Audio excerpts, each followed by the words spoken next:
questions qui se posent sur le versement de ces fonds sur le compte de campagne, sur le compte du parti.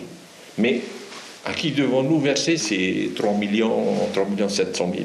Sinon, le compte de campagne, c'est très transparent et nous l'avons toujours fait. C'est tout à fait normal. Ensuite, il y a eu des interprétations, il semblerait, qu'on n'a pas très bien compris que nous organisons des dîners de débat. Et des tables ont été vendues. C'est pour ça que je dis, j'ai l'impression qu'on imagine que le Tamini Huilatira fabrique des tables et vend des chaises et des tables. Voilà. Ce que l'on aimerait surtout savoir ce soir, c'est ce qui peut se passer pour Oscar Temaru. Est-ce qu'il peut légitimement ou non s'inquiéter et craindre la décision du Conseil d'État, Taïva? Alors Natacha, c'est une véritable épée de Damoclès qui est ce soir au-dessus d'Oscar Temaru. Son avenir politique est suspendu à la décision du Conseil d'État.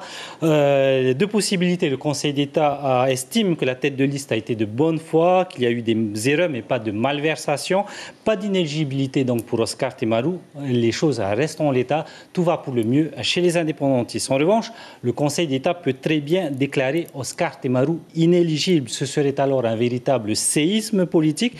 Il perdra ses deux mandats politiques, celui de représentant à l'Assemblée et surtout celui de maire.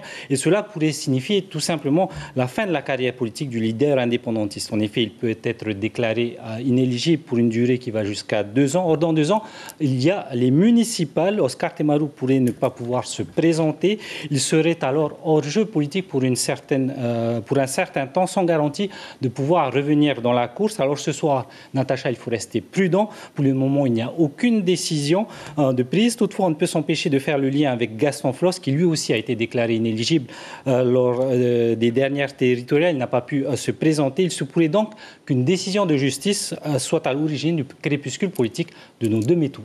Merci beaucoup, Taïva, pour toutes ces précisions.